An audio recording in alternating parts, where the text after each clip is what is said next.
First of all, I just want to say, I'm alive, and you're all witnesses. And now that I dispatched this piece of fake news, I want to give you an update on Operation Roaring Lion. Under President Trump's visionary leadership, America and Israel are acting together in Iran with great determination and unprecedented strength. Operation Rising Lion is designed to remove the existential threats posed by the Ayatollah regime, the regime that has waged war against America and Israel and the people of Iran for 47 years. It chants death to America, death to Israel, and it delivers death to its own people. Our goals are three. One, removing the nuclear threat. Second, removing the ballistic missile threat, and removing both of these threats before they're buried deep underground and become immune from aerial attack. And third, this means creating the conditions for the Iranian people to grasp their freedom, to control their destiny. Today, the Ayatollah regime is not only attacking America, not only attacking Israel, not only attacking the Iranian people, it is attacking the entire Middle East and beyond. They've attacked civilians and American assets in Iraq, Kuwait, Saudi Arabia, Bahrain, Qatar, UAE, Oman, and they've even attacked through their proxies Cyprus and Europe. We've warned for decades that their ballistic missile program would be used to attack these targets far and wide, and if they're not stopped, that's just the beginning. The death cult in Iran is trying to blackmail the world by closing a key international maritime route, the Straits of Hormuz. It won't work.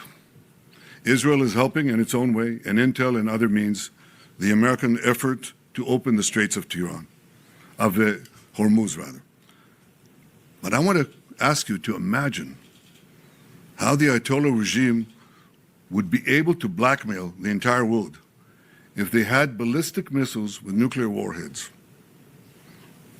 Just imagine what they would do. Look at what they're doing now and imagine what they would do if they had ballistic missiles, international range ballistic missiles, and nuclear-tipped warheads.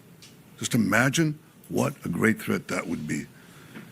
So today, Israel and the United States are protecting America, Israel, the entire Middle East, but I venture to say the entire world. Despite the fake news that is unfortunately being spread since the start of the war 20 days ago, we are winning and Iran is being decimated. Iran's missile and drone arsenal is being massively degraded and will be destroyed. Hundreds of their launchers have been destroyed, their stockpiles of missiles are being hit hard, and so are the industries that produce them. That's important. In Rising Lion, we destroyed missiles and we destroyed a lot of the nuclear infrastructure. But what we're destroying now are the factories that produce the components to make these missiles and to make the nuclear weapons that they're trying to produce. We're wiping out their industrial base in a way that we didn't do before. Iran's air defenses have been rendered useless. Their navy is lying at the bottom of the sea. Today we hit the other part of their navy in the Caspian Sea. Their air force is nearly destroyed. Iran's command and control structure is in utter chaos. And I can tell you that there's still more work to do, and we're going to do it. And I want to close these opening remarks with one other fake news, and that is that Israel somehow dragged the U.S. into a conflict with Iran. Does anyone really think that someone can tell President Trump what to do? Come on. President Trump always makes his decisions on what he thinks is good for America, and may I add, I think what is also good for future generations. In this case, those interests are absolutely clear, and so is the clarity of our achievements.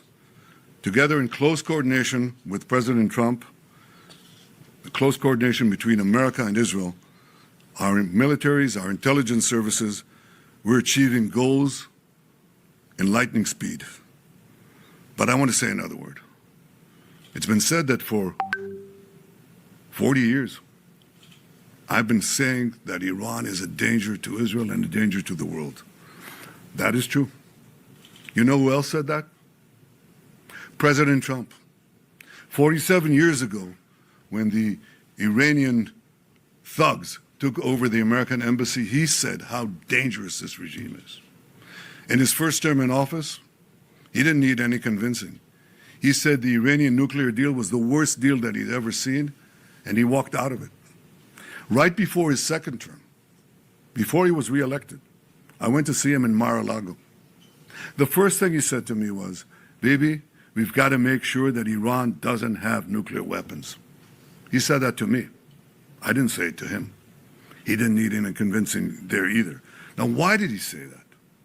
Because for more than 4 decades, this regime, as I said in the beginning of my remarks, is chanting death to Israel, death to America.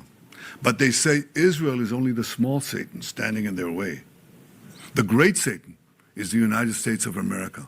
And these ideological fanatics, these lunatics, define their raison d'etre, their reason for being, as wiping out Western civilization and America that leads it. They have claimed the lives, they've maimed and wounded thousands of Americans in Iraq and Afghanistan. They killed the American Marines in Beirut. They bombed your embassies. They tried to assassinate the American president, Donald Trump, not once, but twice. Now they blackmail for oil. Just imagine what they would do, what they're capable of doing, if these lunatics had nuclear weapons and the means to deliver them to every American city and every European city and everywhere around the globe. This is a danger for the entire world. It's certainly a danger for Israel. It's certainly a danger for America. We see eye to eye on that. President Trump and I, Israel and America.